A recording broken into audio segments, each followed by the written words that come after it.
temperatura social, política, eso vamos a ver cuál será la máxima.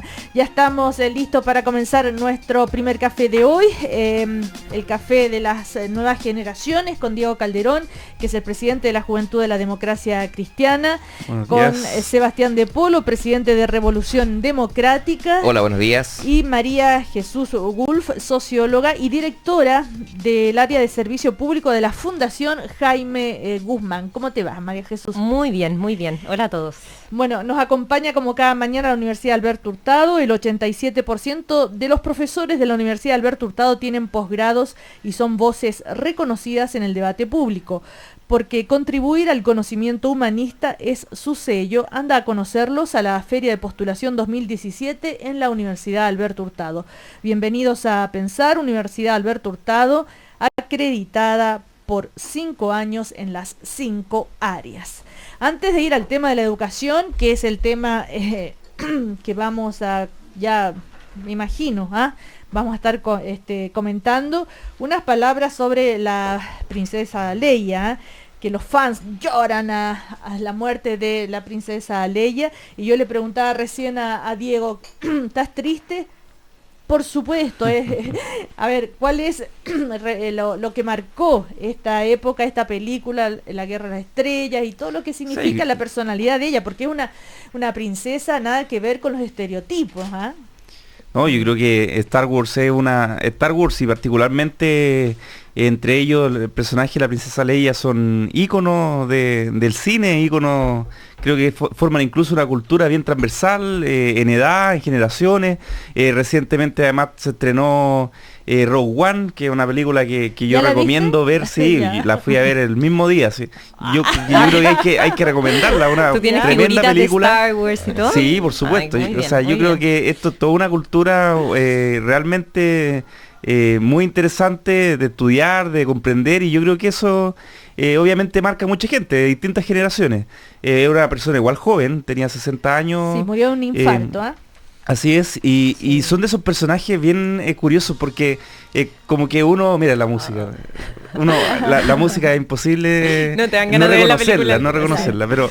Oye, hablemos, que digamos que es Carrie Fisher. Pero pero es increíble que uno no puede separar al personaje de la actriz, o sea, uno escucha a Carrie Fisher y dice, la princesa Leia, no hay otro personaje más que ese, por esas 3 películas que realizó, o sea, ahí quedó marcada la historia del cine.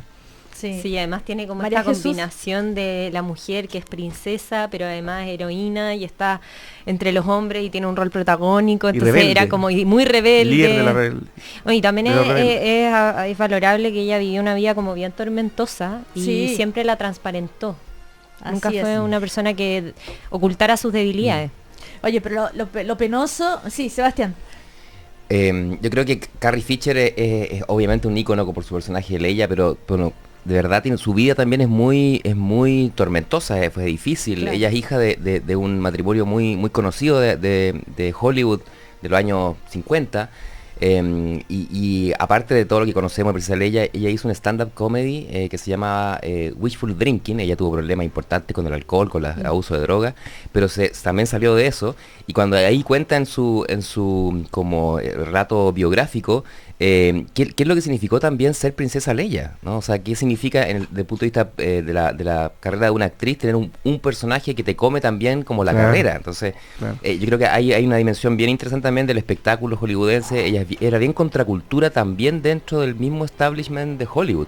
Pero claramente todos lo vamos a recordar por ser la princesa rebelde, que termina siendo además en la última película la generala de las fuerzas rebeldes. O sea, también es un tipo de trayecto que yo creo que Star Wars es la primera. Escuchaba a Francisco Ortega, que es un fanático.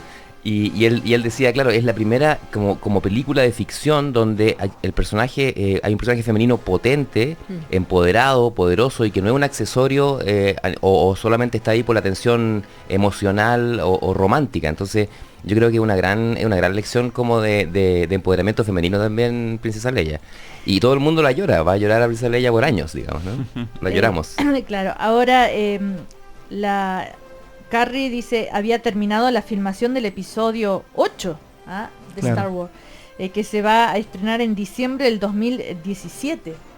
O sea, ¿y qué van a hacer? Para el 9. Para el 9, bueno, en fin. Bueno, no sabemos qué pasa en el 8. Claro. Ya perdimos a Han Solo. Oye, pero también ella reconoció que lo pasó súper mal con la especie de bullying que le hicieron en las redes sociales después de esta última versión de Star Wars, porque aparecía que más vieja, que estaba más gorda, que esto, que el otro, una serie claro, como si los años no pasaran. Claro, eso decía ella, ¿no? Entonces, bueno, y también en una entrevista reconoció que había tenido una historia con Harrison Ford.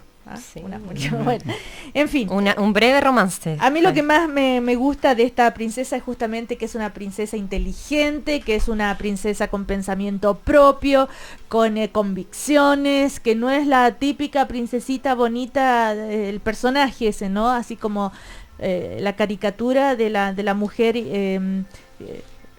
casi pasiva. Sí, como figurita, sí, como bonita y un poco, claro, sin mucho contenido. Como un adorno, exactamente. Bueno, en todo caso, acá tenemos esta generación y muchas otras, ¿no? Porque ya de ¿cuándo data? Marcó todas las generaciones, porque primero están las 3 películas, pero después vienen las siguientes 3, que finalmente son las que marcan a una generación más parecida a la de nosotros, y ahora los más jóvenes también están aprovechando el episodio 7, y ahora se viene el 8 y el 9. O sea, claramente es una... Y además probablemente Rogue One, que con el éxito que ha tenido, será una película que se escapa un poco del resto, más allá de que está marcada la misma historia, obviamente va a ser un incentivo a que haya más productores que quieran invertir en este mundo de fantasía, que en el fondo no solamente esta historia central, sino que también puede haber mucho más, porque crea una cultura, crea todo un sistema interestelar en donde al final uno puede desarrollar infinitas historias. Y acá los fanáticos son infinitos en este campo. O sea, no es una frivolidad ser fan de esta película, de Star Wars. No, yo creo que no, es una película con demasiado contenido. ¿Así? ¿Cuál? A ver.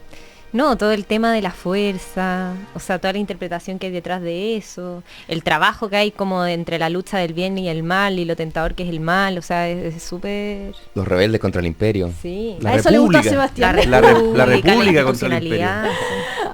Esa es la mirada. Cada uno mira claro, su... Claro. O sea, la de verdad es política. Claro, pero de verdad es como un gran relato épico, claro. que al final de los 70 empieza a construirse y que tiene todas las tensiones de relatos épicos tradicionales, o sea, tiene el bien y el mal, la ambigüedad también, o sea, cuando esto ya no es spoiler porque todo el mundo lo sabe, digamos, pero cuando la escena tan fuerte de reconocer que es padre y el hijo, Luke Skywalker con Darth Vader, y termina siendo, y es la hermana de ella, o sea, hay una tensión que es brutal y que refleja, que uno puede reflejar muchos procesos sociales en esas tensiones, digamos, ¿no? O sea, son relatos que van a marcar, como decían, va a marcar, o está marcando ya 30 años o sea, son muchas generaciones de gente que nos vemos reflejados, que sabemos de eso, que hay una imagen también de cómo era el futuro. Recuerden que esto fue a finales de los 70 las primeras películas,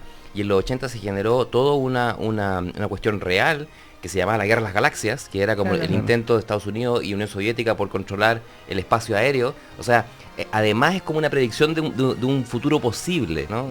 Con las cosas buenas y malas que eso tiene. Pero yo creo que es de verdad un relato épico del final del siglo XX que se va a proyectar por mucho tiempo y que nos permite proyectar, que eso es la función de la buena cultura pop, permite proyectar ciertas pulsiones y tensiones de la sociedad para interpretarlas, para conversarlas, para hablarlo con los hijos. O sea, yo tengo una hija de 5 años y ya sabe qué es lo que es Star Wars y ya entiende un poco lo que estaba ocurriendo. Yo tenía una figurita de Darth Vader y se la regalé y ahora es de ella, digamos, ¿no? O sea, hay de verdad una conexión entre los que ya somos papás, que vimos las películas cuando éramos más chicos, a los que hoy día son niños y que están yendo a conocer como este mundo. De verdad es un buen entretenimiento y una gran cultura pop. Ya. Bueno, aparte de esta noticia, la triste noticia, ¿no? De la muerte de Carrie Fisher, la princesa Leia. Volvemos a la realidad y el tema de la semana, sin lugar a duda, es los resultados de la PSU, los rankings de los colegios que les ha ido mejor, que les ha ido peor, que la brecha socioeconómica se vuelve a dar, ¿no es cierto?, como historia ya conocida, y está el tema también del Instituto Nacional, que deja de ser considerado un lugar, colegio de excelencia, en fin.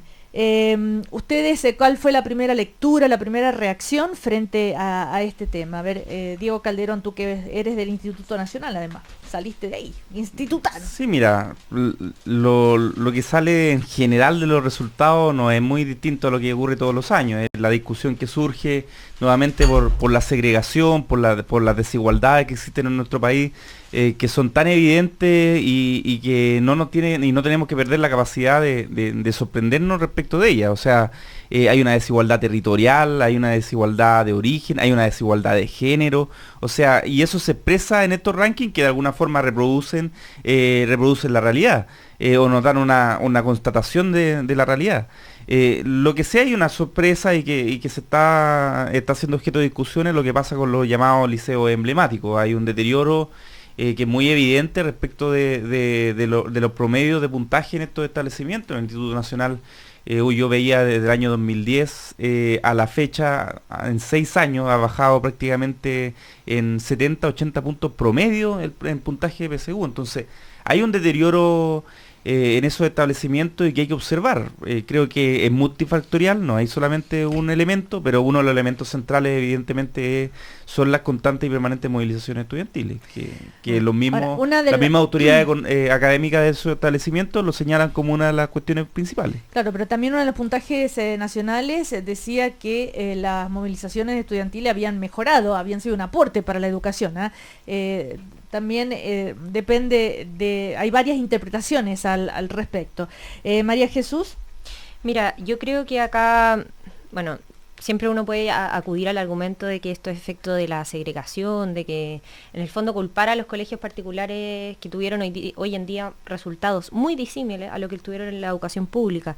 Yo creo que acá hay que hacer una reflexión profunda de la calidad que está entregando el Estado en sus establecimientos y cuáles son las medidas que ha tomado para mejorar esa calidad. O sea, es lamentable que el Instituto Nacional, que era un establecimiento de alto prestigio, hoy en día esté siendo un establecimiento del cual está huyendo muchos de los padres. Decían que ha bajado mucho las postulaciones, que las personas que se habían esforzado en este país y que querían acceder a esta educación pública, hoy día no cuenten con establecimientos de alta calidad. Eso es algo que se le debe a los chilenos, y yo creo además que el tema de las movilizaciones ya se ha ido en el fondo desfigurando, o sea, se está transformando en un fin más que en un medio para alcanzar una mejor educación, una educación de calidad, y las demandas también hay que reflexionar si van a aportar en ese sentido. Yo creo que no. Sí, yo haría una observación. Diego Calderón. Sí, lo que pasa es que no hay que minimizar el tema de la segregación. Cuando los estudios que se han realizado respecto de rendimiento académico, sea municipal, particular subvencionado, particular, cuando se cruza por nivel socioeconómico es prácticamente muy similar. O sea, acá la desigualdad no está propiamente en el establecimiento, sino que está en el origen socioeconómico de los estudiantes, y eso es muy comprobable. Decía que se repite, más allá de que los colegios particulares evidentemente están entre los mejores puntajes, pero tienen, decían el otro día que prácticamente los 10 primeros colegios tenían un promedio de mensualidad de 200.000 a 600.000 pesos mensuales. Bueno, o sea, estamos hablando de ese nivel pero en ese caso, ¿tú cómo explicas fenómenos como el Instituto Nacional? Claro. Sebastián de Polo, y ya vamos el contacto telefónico. Dime. Mira, yo creo que de verdad hay varios ángulos. Uno es la segregación, yo creo que eso es efectivo. Nuestro sistema escolar es uno de los más segregados del mundo. Otro es el uso de pruebas estandarizadas para medir todo el proceso académico. Yo creo que hay que dar un debate, lo dimos hace un par de semanas. ¿Es la PSU el indicador de una buena o mala calidad de educación? Porque lo que estamos haciendo con la PSU es reconociendo las desigualdades que están en el sistema. 8% de los estudiantes van a colegios particulares pagados, 8%. Y sin embargo sacan el 70% de los más altos puntajes. O sea, lo que hay en Chile en la práctica es una educación para ricos y una educación para pobres. Y no hay más. y la única como esperanza que había era estos liceos emblemáticos que son de muy baja matrícula, donde vía segregación también, es decir, tomar a los mejores puntajes, a los mejores alumnos de cada una de las escuelas del sistema público o partidos sancionados y encerrarlas, digamos, en una buena institución que permita como combatir esta desigualdad. Entonces yo creo que la pregunta es bastante más grande de decir, uno, ¿es la PSU la única forma de distribuir oportunidades, dado que sabemos que a la base hay desigualdades brutales, que no son capaces, que la escuela no es capaz de disminuir, que no sea por segregación de los mejores estudiantes? Entonces yo creo que aquí el proceso de reforma ha sido lento, ha sido complejo, yo creo que todavía no hay convencimiento de la mayoría de la sociedad. Por ejemplo, la ley de inclusión, que todavía no se empieza a implementar, ojo, porque hay harta gente acusando la ley de inclusión de los resultados y no se empieza a implementar. Entonces, Claro. Ahora, les pido un minutito porque justamente a propósito de todo esto y de las razones por las cuales el Instituto Nacional salió de la categoría de excelencia, su propio rector ha dicho que tiene que ver con los 17 meses de paro que tuvieron la actual generación, 7 meses en el año 2011 y después sucesivamente. Y a propósito de la actitud que van a tener los dirigentes estudiantiles para este 2017, por ejemplo, estamos en contacto con el presidente de la CONES, de la Coordinadora Nacional de Estudiantes, Marcelo Correa. Hola, un gusto. Coordinador nacional de la CONES, sí. Sí. Marcelo, ¿cómo estás? Buen día. Bien, ¿y usted? Un saludo ahí a todos en el panel. Hola, Marcelo. A ver, esto de que son los paros, la falta de horas de clase, las razones por las cuales bajó el Instituto Nacional y en general, ¿qué responsabilidad tienen los dirigentes estudiantiles en estos resultados? Mira, yo voy a tocar de inmediato el tema del Instituto Nacional. El Instituto Nacional no salió de la excelencia por el tema PSU. El tema PSU solamente equivale a un 35% de la responsabilidad. El problema fue que se fueron los alumnos preferenciales, los alumnos de más bajos recursos, los que el Estado estaba financiando con un aporte mayor al Instituto Nacional. Se fueron aproximadamente 108 alumnos del establecimiento y el Estado dijo, bueno, no estáis manteniendo los alumnos preferenciales, entonces te quitamos la excelencia. Eso fue lo que pasó con el Instituto Nacional. No tiene absolutamente nada que ver con la PSU. El año pasado sacaron más de 12 puntajes PSU, 12 puntajes nacionales PSU, y este año fue uno de los pocos liceos públicos que sacó puntajes nacionales. Entonces, echarle la culpa a que fue la PSU, a que son las tomas, me parece que no es así. Me parece que falta ver que la real responsabilidad del instituto, de los administrativos del Instituto Nacional es mantener a los alumnos con preferencia. A ver, María Jesús, ¿tienes otra postura? Sí, o sea, yo creo que de qué manera se puede justificar que igual los alumnos que dieron la PSU este año perdieron más de un año de clases. Entonces, ¿cómo se puede justificar que solo por motivo de financiamiento estos alumnos no se vieron afectados en sus resultados si estuvieron un año fuera del aula y dejando de adquirir los conocimientos necesarios para rendir la prueba? Mira, el sistema que tiene el Instituto Nacional, especialmente los cuartos medios que ya conocen el tema de las movilizaciones, es bastante distinto al que uno cree. Ellos efectivamente siguen sus clases, siguen juntándose entre compañeros, los profesores siguen mandándole la guía, siguen respondiéndole todas sus dudas, etcétera, y por lo mismo vemos que este año sacaron 8 puntajes nacionales. Y aparte de eso, los compañeros del Instituto Nacional no solamente hacen la toma una fiesta, que es lo que creen todos. Dentro de las tomas uno va y hay talleres de estudio, se los puede contar José Soto incluso, que fue el presidente histórico del 2011, y ellos hacían talleres de estudio, los alumnos podían entrar, seguían estudiando, ocupaban las bibliotecas, ellos nunca han parado de estudiar. Ellos lo que acusan es que el sistema está siendo discriminador, que el sistema no está ayudando a los liceos públicos en general, porque el problema no son las tomas, el problema real es que tenemos un sistema municipalizado que tiene una deuda en casi todas las comunas del país, Y aparte de Ahora, eso, Sí. es un sistema voucherizado, que no puede ser Sí. por asistencia. ¿Por qué los liceos públicos tienen que competir con los liceos particulares subvencionados por la matrícula? Y más aún por la asistencia. ¿Por qué tiene que ser esa la variable de financiamiento Pero que hablemos- más porcentaje tenga? Pero hablemos de la calidad de la educación y de si no es hasta ahora tal vez la deuda más importante de la reforma educacional. Y te insisto, Marcelo, en las declaraciones del rector del Instituto Nacional, él dice que sí, que tiene que ver con los 17 meses de clases que perdieron por estar en toma, y él está muy conforme o contento de que la lista que acaba de ganar en el Instituto Nacional, dijo, era más moderada, por lo tanto, dice, tal vez van a cambiar de estrategias, y él reconoce que ya han madurado, que los estudiantes se han dado cuenta que usaban para manifestarse estrategias autodestructivas y están cambiando de parecer.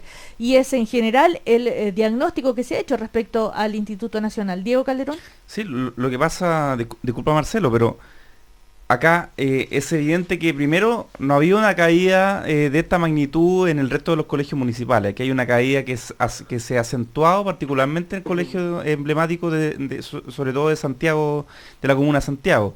Y por otro lado, es evidente que uno no puede negar la realidad. O sea, es evidente que un estudiante que pierde 17 meses de clase en 6 años, que es lo que dura el estudio en el Instituto Nacional, es evidente que pierde una posibilidad de acceder a educación, de estar en contacto con sus profesores. No es lo mismo estudiar entre propios estudiantes que estudiar con el profesor Pero presente. Diego, cuando tú eras Obvio. Y sobre dirigente, todo- ¿no eras partidario de las tomas?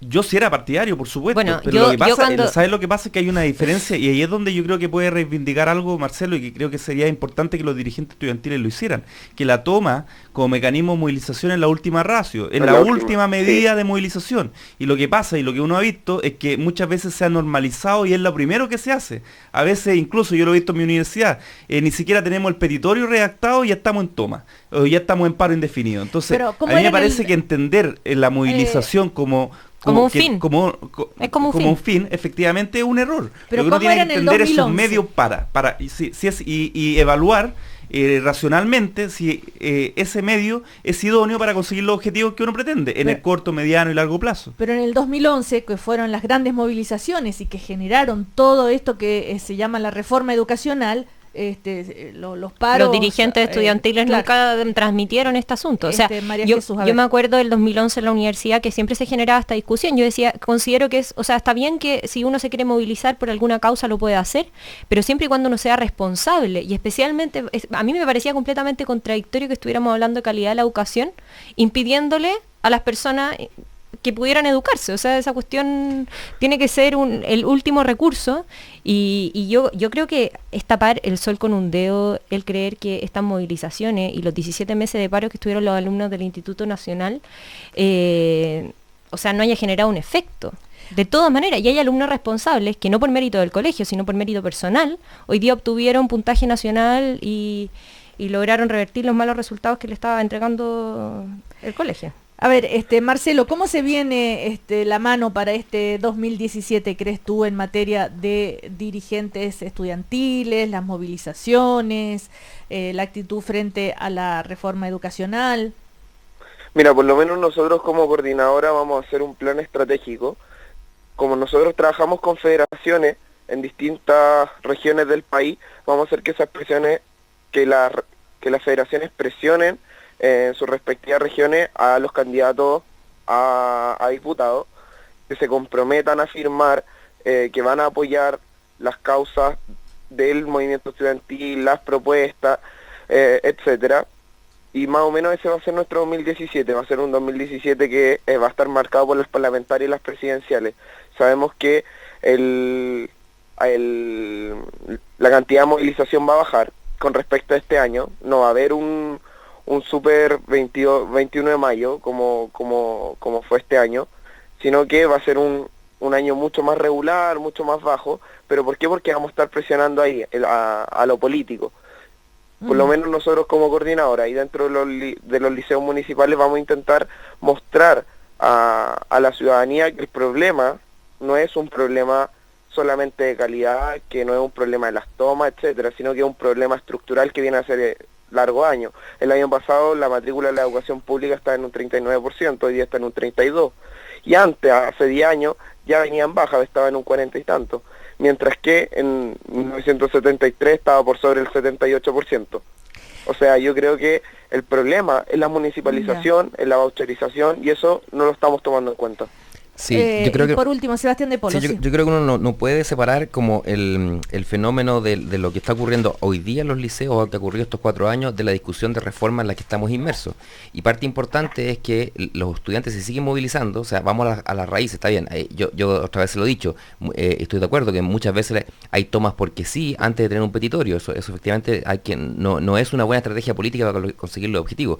Pero hay que reconocer de que el sistema político, tanto en el diseño de la reforma como en su tramitación, no ha dado respuesta a cuestiones esenciales: desmunicipalizar los colegios, fin al financiamiento por voucher, o sea, que son las demandas que tienen los estudiantes. Entonces, mientras esas demandas no sean, por ejemplo, Nueva Educación Pública, el proyecto que mandó el gobierno, fue aprobado en la Cámara de Diputados y está empantanado en el Senado sin ninguna respuesta. Si es que no hay respuesta institucional, obviamente que la movilización va a seguir y los chicos se empiezan a frustrar porque los objetivos no se cumplen y obviamente que la dirigencia también tiene que responder a esas bases que están cada día más frustradas. Entonces, no es tan solo analizar fríamente o aisladamente el resultado del colegio 1, colegio 2, colegio 3. Es por qué sigue la conflictividad del mundo estudiantil, y eso es porque el sistema político no ha sido capaz de resolver las demandas más profundas de que se necesitan, que es cambiar el sistema de financiamiento, desmunicipalizar, porque es demasiado injusto de que si yo tengo una municipalidad buena, con un buen sistema de administración, tengo buenos liceos, y si tengo una municipalidad con menos recursos o con menos capacidad, tengo malos liceos. Eso es un Sí, proyecto claro, de ley, ¿no? Pero también, sí. también es justo reconocer de que Calderón. en estos 3 años que ha habido de gobierno, ha habido avances sustantivos, se hizo la carrera docente, se hizo el proyecto de ley de inclusión, está en tramitación ya en segundo trámite el proyecto de nueva educación pública. O sea, acá ha habido cambio y en la línea de lo que el movimiento estudiantil en algún momento estuvo planteando, y por lo tanto eso también entra en contradicción con esta sensación de que como que no estamos haciendo nada. Yo creo que se está haciendo algo significativo y que va a tener rédito, pero va a tener rédito en el largo plazo, y no hay que olvidar que también hay que tomar medidas en el corto plazo. La educación pública requiere hoy día de inyección de recursos ahora, requiere de apoyo en temas de infraestructura, requiere apoyo en términos de ayudar a las municipalidades, en la administración, en el apoyo pedagógico. O sea, hay cuestiones que se pueden hacer hoy, que en algunas cosas está avanzando el Ministerio de Educación, pero hay también la mirada a largo plazo que creo que hay que valorar, que se ha avanzado significativamente. Bueno, le quiero agradecer a Marcelo Correa, coordinador nacional de la CONES, por participar en este pequeño debate. Que estés muy bien, Marcelo. Gracias, muchas gracias a todos. Un saludo. Chao, Un Marcelo. saludo. Chao, chao. Ahora, te quería preguntar, Sebastián de Polo, presidente de Renovación Democrática. Revolución Democrática. Querida Cecilia. Oye, no, por la polémica esta a través de Twitter entre Hernán Larraín Mate, que es cafetero nuestro también, y Giorgio Jackson. Hernán Larraín Mate tuiteó: RD es uno de los responsables de la agonía de los liceos emblemáticos. Debilitaron la educación pública y la meritocracia, háganse cargo. Y Giorgio Jackson le contesta: no seas demagogo y mentiroso, el término de la selección escolar, al que apoyamos, aún no se implementa. ¿Así quieres hacer nueva política? Contesta: hacer nueva política es asumir los errores de reformas mal hechas. Vieja política es insultar. No eres ni tan revolucionario ni tan democrático. Bueno, sigo esperando, dice Giorgio, las razones por las cuales la agonía de los emblemáticos sería responsabilidad de RD. Hablamos del rol de tu gobierno, le responde, de los asesores RD de tu Ministerio de Educación, de tu rol en las tomas y de la gestión de tus alcaldesas. Sebastián de Polo. Bueno, esta polémica parte por un tuit que yo puse. Chuta, ya. Que tenía que ver con esto que estamos conversando. Que Tú empezaste todo esto, Sí. ya. El origen del problema, responsable. Sebastián de Polo. Y yo creo que de verdad, o sea, hay que elevar un poquito el nivel del debate, porque lo que dice Giorgio tiene razón. No se ha implementado el fin de lo que llamamos ley de inclusión, que son el fin de la selección, el fin del copago, y eso no se ha implementado, entonces O sea, decir pero públicamente... no comenzó implementándose en el sur. En Magallanes, ¿En Magallanes? está Ya. Sí, implementándose. Magallanes empieza recién Empieza el próximo el año próximo año. en el aspecto selección. Sí. Entonces, decir que la agonía de los emblemáticos es una responsabilidad, incluso de la reforma, ni siquiera, ya de RD yo creo que ya eso es absurdo, digamos, ¿no? Porque Sí. fue poco el poder de incidencia que tuvimos. Pero incluso decir que la reforma es la responsable de eso, yo creo que de verdad es una falta de honestidad intelectual. ¿Por qué? Porque los emblemáticos vienen en un proceso en general, y la educación pública viene en un proceso de debilitamiento hace muchos años. Ayer La Tercera, de manera muy interesada, publicó la bajada de puntaje desde el año 2013 hasta el año 2016, es del Instituto Nacional y del Carmela Carvajal. Cuando uno mira los datos más largos, esta disminución viene desde el 2010 o del 2009, digamos. O sea, lo que hay aquí es que la educación pública está agonizando, no producto de la reforma, está agonizando producto del sistema. O sea, estamos en un 32% de matrícula pública. Por tanto, ¿quiénes están optando? Y hay poca matrícula pública. O sea, por ejemplo, en los buenos liceos, Pero te voy a contar un caso personal. Yo quería poner a mi hija en la educación pública y no quedé en los cupos que hay, porque hay muy pocos cupos para los más chicos en la educación pública. Entonces, en la comuna donde yo resido, no había más postulantes que cupos que existían. ¿y por qué no quedaste? Porque porque hubo una tómbola y que no quedé seleccionado a la tómbola, digamos. Entonces, nosotros, por suerte, nos vamos a un colegio donde ya hay que pagar, donde mi hija no va a estar con niños distintos, donde no vamos a tener un proceso de integración a la comunidad escolar, y ahí empieza la segregación. Te digo, mi hija tiene 5 años y podría haber estado en educación pública si que hubiera una matrícula expandida. Pero si ustedes no tuvieran recursos para pagar el privado, ¿dónde iría esa niña en 5 años? A otro establecimiento público. Buscaría. Claro, pero la pregunta es que yo quiero ir al establecimiento de mi comuna, no quiero desplazarme 5 comunas o 3 comunas para que uno vaya a un niño chico al colegio. Entonces, mira, de la polémica yo creo que hay que elevar el debate, pero de verdad tengamos como el debate en serio. Yo creo que fortalecer la educación pública es una urgencia ahora, que hay cuestiones estructurales que hacer y que para eso están las leyes, y hay cuestiones de gestión que para eso está el día a día, ¿no? Entonces la inversión pública que hoy día hay que hacer en las escuelas para expandir su matrícula es bien urgente. Yo creo que el Ministerio, de verdad, y esto yo reconozco, ha avanzado bastante, pero aún la percepción pública no cambia, y la gente no está llevando a sus hijos a las escuelas públicas, pero obedece a una sistemática. Pero hay como una contradicción. Sí, María Jesús, Sebastián, Diego, les pido un segundo porque tenemos que irnos a comerciales. Ya, seguimos, volvemos. Sí. Con todo. BBVA trae para ti los días Blue, descuentos y beneficios para seguir celebrando. Esto es hasta este 31 de diciembre. Disfruta de un 20% de descuento en todos los supermercados del país, y además compra lo que tú quieras hasta en 12 cuotas sin interés con tus tarjetas de crédito BBVA. Y toma Gelicar, es el único colágeno hidrolizado 100% Fortigel de origen alemán que ayuda a nutrir tu cartílago. Número 1 en ventas. A la vuelta seguimos entonces con Sebastián de Polo, que es el presidente de Revolución Democrática, con Diego Calderón, que es el presidente de la Juventud de la Democracia Cristiana, y María Jesús Gulf, que es de la Fundación Jaime Guzmán.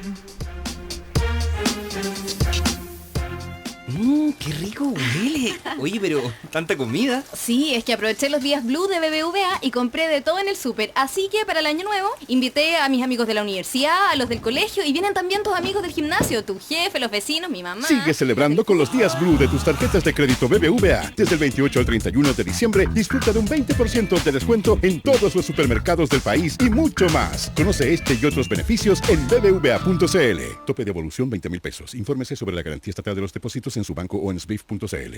Mi pie se lo dijo a mi rodilla se lo dijo a mi cadera se lo dijo a mi espalda se lo dijo a mi hombro se lo dijo a mi codo se lo dijo a mi mano se lo dijo a mi boca se lo dijo a mi cabeza. Toma Gelicart. Descubre Gelicart, el único colágeno hidrolizado 100% Fortigel, de fabricación alemana y que ayuda a nutrir el cartílago de tus articulaciones. No todos los colágenos hidrolizados son iguales. Gelicart nutre tu movilidad. Número 1 en ventas.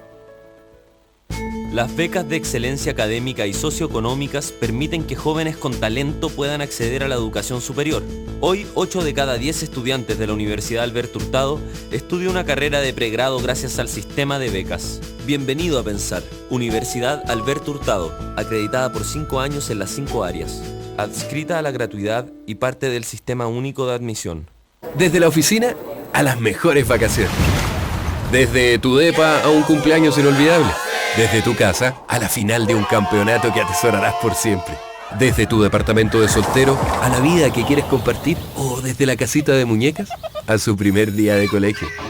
La mejor forma de ir de un punto a otro en la vida es tener siempre un gran motor que te acompañe. Conoce nuestros modelos en www.mitsubishi-motors.cl o en cualquiera de nuestros concesionarios.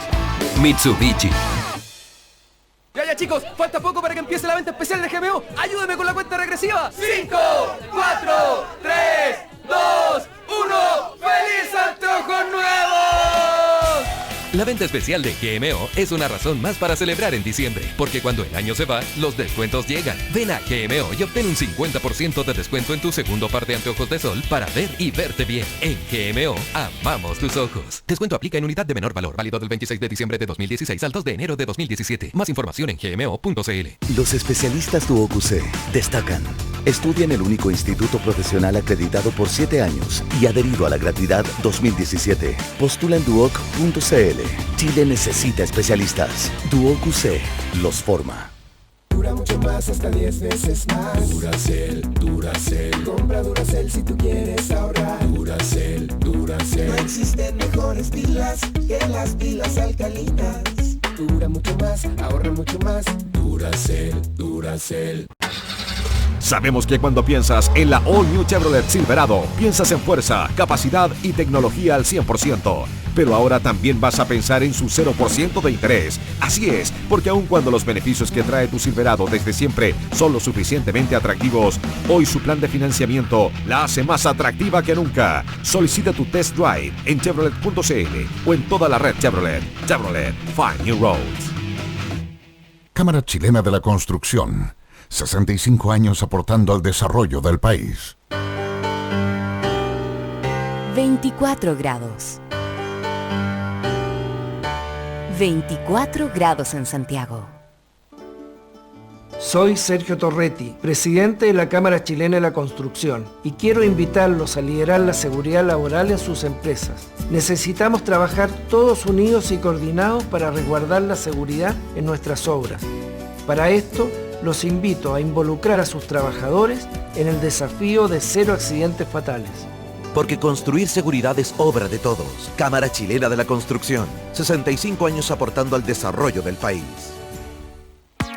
M360, la nueva revista digital de tendencias con contenido, editado para mujeres. Entra ahora y descubre un sitio innovador y de contenido contemporáneo, abordado en 360 grados.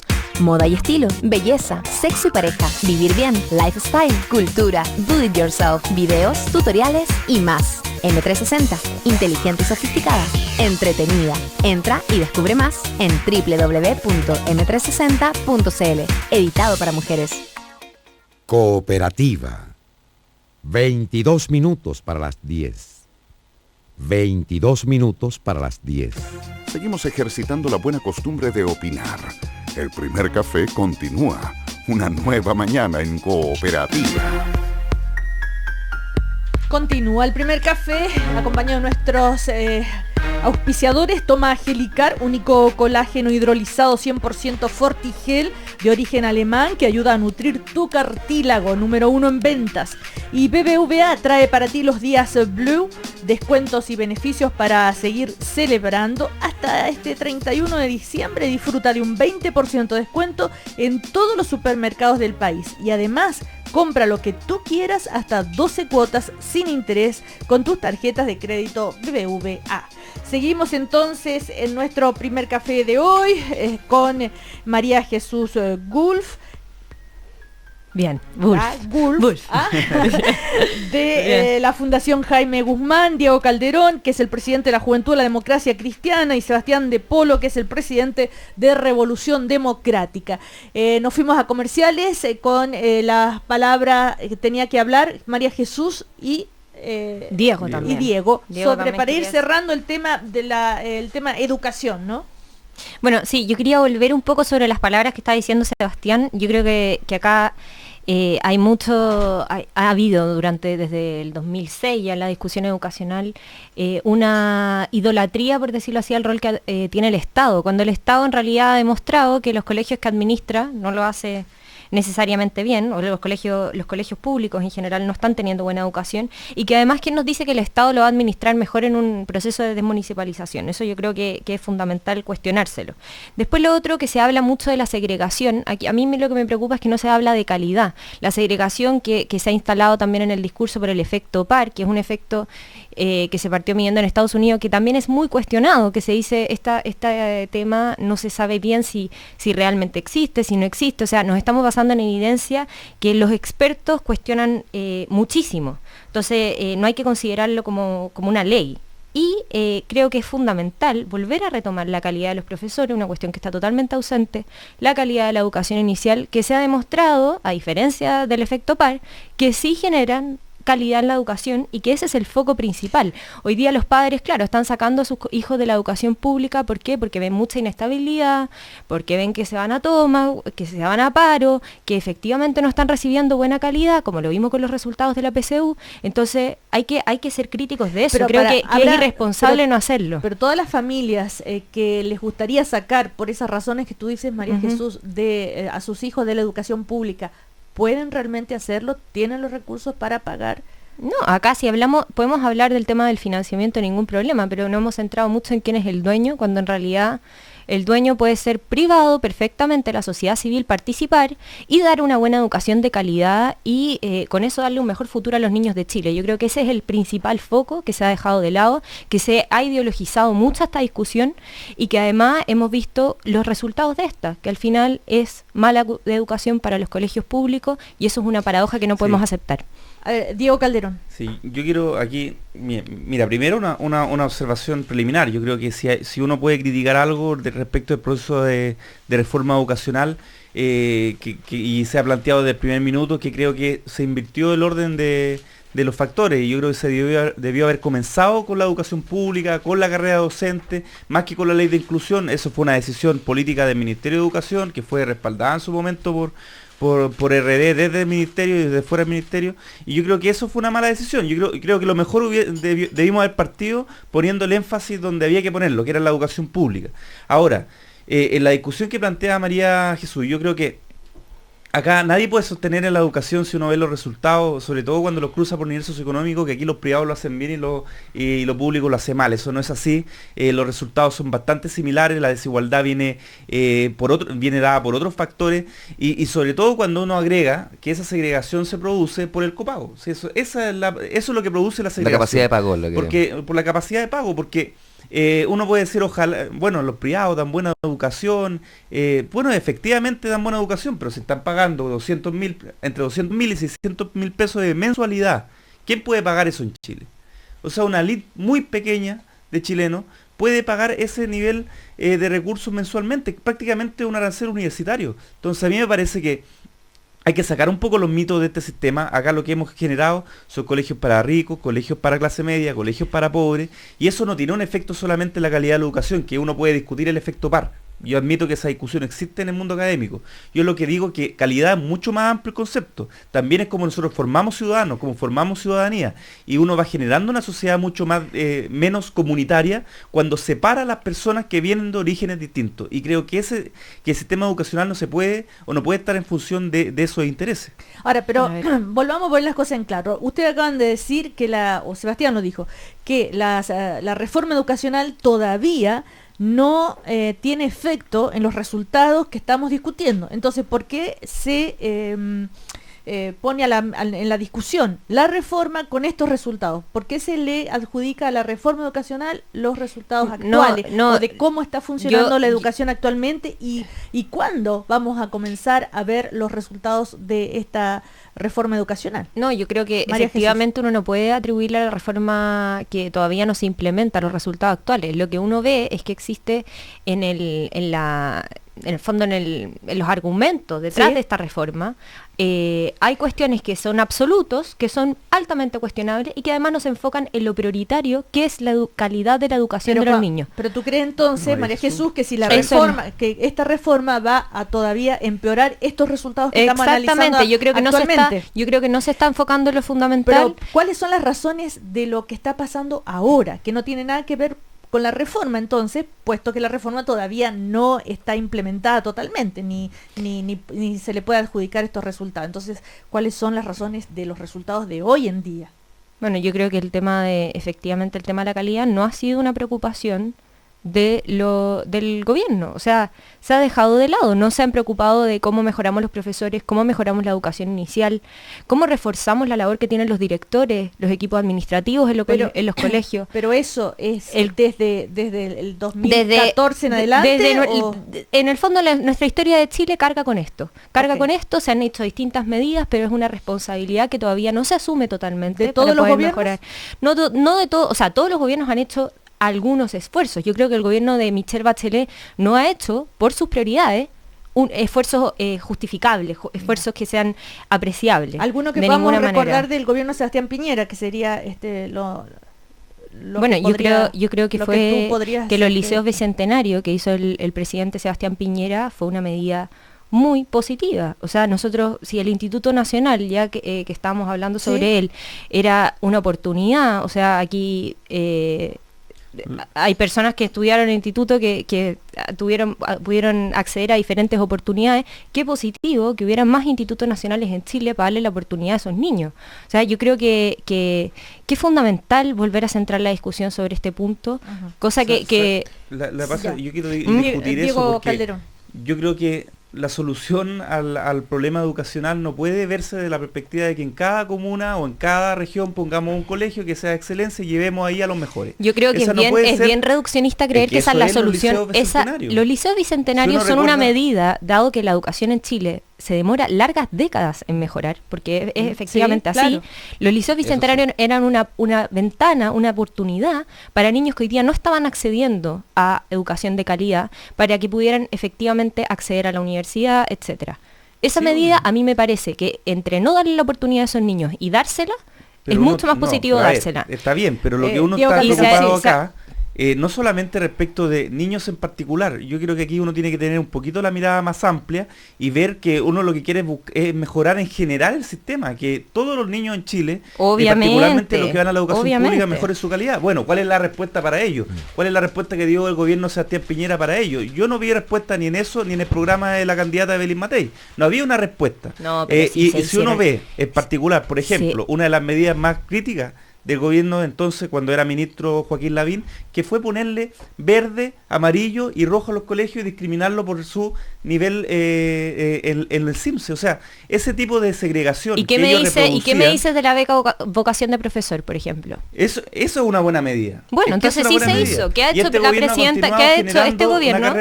¿Qué ha hecho este gobierno por eso? Invertir en régimen 2.000 millones de dólares para mejorar la carrera docente, que las personas que tienen mejores puntajes puedan ingresar a estudiar pedagogía. ¿Cuándo va a ser eso? En régimen entiendo que se demora 5 o 6 años. Entonces, pero es un proceso que se inicia ahora, que además va a reducir, va a mejorar la relación entre horas lectivas y no lectivas. O sea, hay un cambio que es sustantivo en este aspecto y que efectivamente produce y esperamos que produzca efectos en la calidad en el largo plazo. Pero si hay algo que caracteriza a este gobierno en su programa, en su propuesta, ha sido el recoger la sentida demanda de una reforma estructural en educación, y eso ha estado presente en el debate, y eso creo que hay que valorarlo y hay que entenderlo desde la perspectiva de que vamos a tener resultados. Yo creo que va a haber resultados en 15 años más, porque es lo que demora generalmente, según los expertos, en producir efecto una reforma educacional de esta característica. Oye, yo tengo la Bueno, sensación sí, de que Sebastián de Polo. primero, viendo el vaso medio lleno, es que qué bueno que volvamos a discutir de educación, pero también entendamos de que no hay una bala de plata, no hay una medida que vaya a solucionar el problema, porque es estructural, es sistémico, es difícil.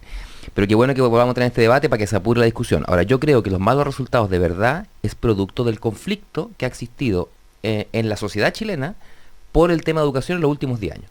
Y ese conflicto todavía no está resuelto. El conflicto es la movilización estudiantil, la movilización de los profesores, y es la respuesta de los distintos gobiernos. Que el gobierno de derecha, la respuesta que daba a la movilización social estudiantil más grande desde el retorno a la democracia eran puras medidas, parches y locales, y no era un rediseño del sistema. Bueno, pero este gobierno prometió un rediseño del sistema y lo está implementando. Pero, Sebastián, a juicio, a mí, déjame terminar la idea solamente, a mi juicio, que debiera acelerar un poco más el paso, porque se le acaba el tiempo a este gobierno. Pero y no desconozcamos que hay un conflicto social, porque hay un conflicto social. Es como hay un conflicto con las pensiones, hay un conflicto social. Y vamos a tener malos resultados en pensiones, o vamos a tener malos resultados de educación, mientras el conflicto social, las distintas visiones, no lleguemos a una solución a ese conflicto. Entonces, no es un problema de más tomas o menos tomas, no es un problema de puntos más o puntos menos PSU. Es que el conflicto, las miradas que tenemos en la educación, que está bien que sean ideológicas. Ojo con eso, está bien que sean ideológicas, que yo puedo tener una opinión y tú puedes tener otra, está bien que sea eso. Mientras no resolvamos ese conflicto, la educación va a seguir mostrando déficit. Ahora, a propósito de la carrera docente, precisar que en marzo los profesores ya van a recibir un 30% más en su salario, hay un aumento. No, que ingresan. ¿Ah? Sí. No, que ingresan. Claro. María. No, yo quería decirle a Sebastián, a mí este tema de las medidas parches, por ejemplo, que se hicieron en el gobierno pasado, que se le acusa al gobierno de haber hecho eso, y yo estoy, o sea, ¿qué hizo Michelle Bachelet, por ejemplo, con la gratuidad de la educación superior?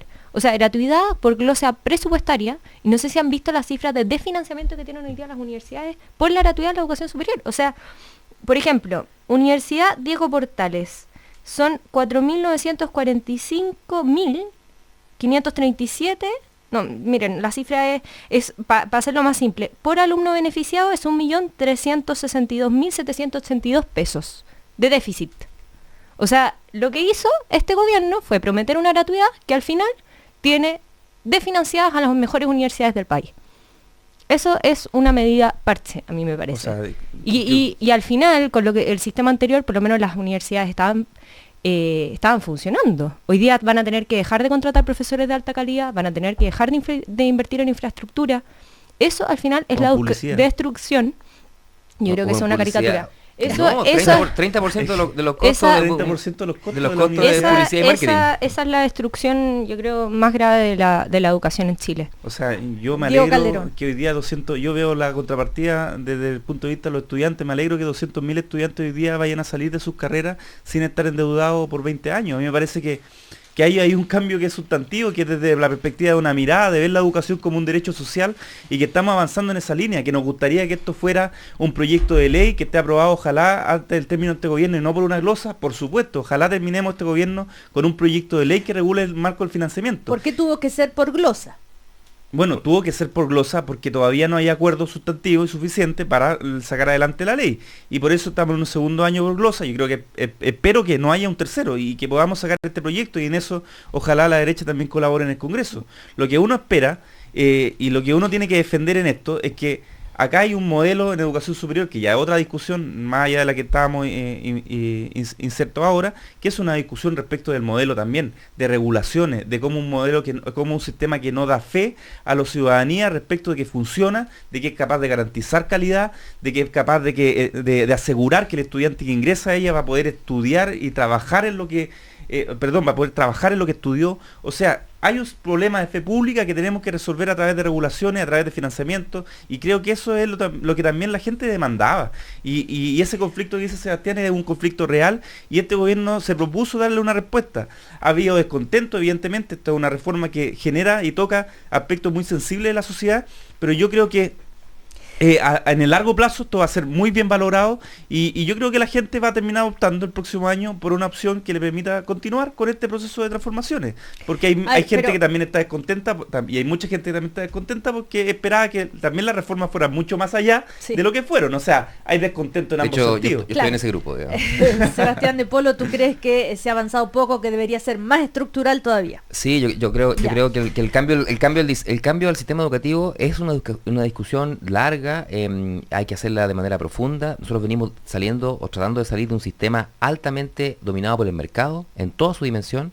Se generaron negocios inmobiliarios y educacionales durante muchos años a costa de la educación pública. Tenemos un caso emblemático que es el exalcalde de La Pintana, que en lo público, o sea, él mientras era alcalde lloraba porque las matrículas bajaban en los colegios públicos y los cerraba. Y en lo privado, su señora, que era sostenedora de un colegio, se llevaba la matrícula de esas escuelas públicas que cerraban en La Pintana. Esto además él lo negó muchas veces, hasta que en un juicio de divorcio él reclama propiedad sobre esos bienes. Claro, el 50%. O sea, sí. aquí ha habido una sistemática campaña por destruir la educación pública y eso tiene 30 años. Entonces, no podemos decir, por eso yo critico las soluciones parche. No es un gobierno de 4 años que intenta hacer algo, porque está haciendo este gobierno es intentar transformar las bases de la educación. Y los procesos de reforma toman 10 años. Y los resultados toman 15, son generacionales. Ahora, María Jesús, todo parece indicar, no sé, según las encuestas, Sebastián Piñera es el mejor posicionado, a pesar que están bajo el 30%, en fin. Si imaginamos un gobierno de derecha el próximo periodo, ¿qué crees tú que van a hacer o qué te gustaría que hicieran respecto a esta ley de reforma educacional, por ejemplo? ¿Se echaría todo para atrás, corregirla? ¿Cómo te imaginas? A mí lo que me gustaría es que el foco, vuelvo a insistir, estuviera centrado en la calidad y en el acceso de las personas más vulnerables del país que hoy día no tienen esas oportunidades. Yo creo que eso es fundamental. En este caso la gratuidad muchas veces, incluso cuando hablamos de gratuidad universal, íbamos a terminar financiándole la educación a los más ricos, cuando los más vulnerables de nuestro país ni siquiera están recibiendo un jardín infantil con educación o pueden acceder a un jardín infantil, pero que les dé educación de calidad efectiva. No, hay muchos cuestionamientos con respecto, por ejemplo, lo entiendo, a nuestra comprensión lectora como sociedad, que es una cuestión mínima, habilitante para poder desarrollarnos posteriormente. Los colegios particulares pagados en Chile, que en nuestra mirada interna son los mejores, en la mirada internacional PISA, en PISA estamos es peor que el último coreano. Exactamente. Claro, entonces, ¿para qué pagar 300.000 pesos de mensualidad 600.000 o 600.000 pesos en un colegio privado si a nivel internacional son malos los resultados también? Porque en nuestra sociedad segregada, lo que se premia, te preguntan por el colegio. Mira, yo soy de regiones. Cuando llegué a Santiago, aquí en Santiago es súper distinto. La gente va y te pregunta de qué colegio eres. Y cuando dice de qué colegio eres, tiene una radiografía socioeconómica tuya y tu historia y tus redes y tus contactos. Sociocultural. Y, o sea, es absolutamente brutal. Y cuando viene gente de otros países con alta educación pública, como Francia, como tú viste en Francia, y en Francia la mayoría de la educación es pública. Y nadie te pregunta a qué colegio vas. O sea, aquí es un distintivo de nuestra desigualdad. Y en la escuela está eso. Y la derecha, por ejemplo, el cambio de la reforma se opuso a tocar la no selección o la inclusión al 8% de los colegios particulares pagados. O sea, ¿cómo es posible que yo valore? Yo creo que es un debate valórico. Que yo valore que mis hijos no estén con gente distinta. Yo creo que esa es la gran pregunta. Y yo quiero que mi hija se eduque con inmigrantes, con gente de distinto nivel socioeconómico, de distintas formaciones profesionales, para que su educación sea en la diversidad, porque yo creo que la diversidad es riqueza. Pero y eso los que es una caricatura cuando se selecciona, pero eso es una caricatura porque cuando no es que se seleccione por la no sé, nivel socioeconómico, bueno, hay obviamente una barrera, sí, o sea, hay un financiamiento que se debe hacer, pero en general se selecciona por el proyecto educativo. Eso es una cuestión, y eso también es una cuestión que es relevante para los colegios, porque viví toda mi infancia ahí. A 800 metros está uno de los mejores colegios en puntaje, que el Colegio Campanario, que tiene una mensualidad, entiendo que actualmente sobre 500.000 pesos. Yo nunca conocí a un estudiante de ese colegio, a 800 metros, nunca lo conocí y probablemente nunca conozca en Buino un estudiante de ese colegio, porque ellos pagaban por tener una isla ahí donde podían estudiar sus hijos, donde no podían vincularse con el resto de la comunidad.